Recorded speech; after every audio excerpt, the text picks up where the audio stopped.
যুগ যুগ ধরে ঔপনিবেশিক আইনে চলছে পুলিশ। অবৈধ প্রভাবের মাধ্যমে পুলিশকে নিয়ন্ত্রণ করছে রাজনৈতিক ক্ষমতাবানরা। বিষয়টি নিয়ে পুলিশের ভেতর এবং বাইরের ক্ষোভ অনেকটা প্রকাশ্য। অনেক আগেই দাবি উঠেছে পুলিশ সংস্কারের।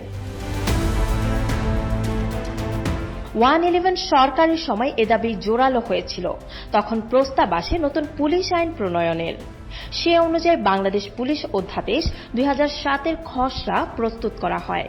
তবে খসড়াটি সংশ্লিষ্ট মন্ত্রণালয়ে আটকে যায়। ইডেন বে কক্সবাজার সমুদ্র সৈকতের উপর নিজেদের একটি ঠিকানা। মাত্র 5 লাখ টাকায় আপনিও হয়ে যেতে পারেন এই হোটেলের মালিক। ইডেন বে, a concern of ভাইয়া হোটেলস। 2008 সালের ডিসেম্বরে অনুষ্ঠিত নির্বাচনে আওয়ামী লীগ সরকার ক্ষমতায় আসার পর সেটি চলে যায় ডিপ ফ্রিজে। টানা 15.5 বছরের বেশি সময় ধরে গত সরকার পুলিশকে যা ইচ্ছে তাই ভাবে ব্যবহার করেছে। ছাত্র জনতার আন্দোলনের মুখে পদত্যাগ করে শেখ হাসিনা পালিয়ে যাওয়ার পর পুলিশের শীর্ষ পর্যায়ের অনেক কর্মকর্তা আত্মগোপনে যায়। এমন প্রেক্ষাপটে আবারও দাবি উঠেছে পুলিশ সংস্কারের।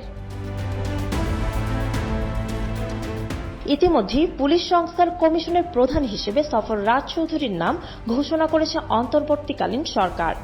এরপর থেকেই পুলিশের সংস্কারে ফের শুরু হয়েছে তৎপরতা।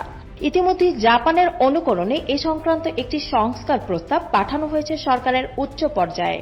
পুলিশের বিশেষায়িত ইউনিটের একটি টিম ওই প্রস্তাবটি পাঠিয়েছে।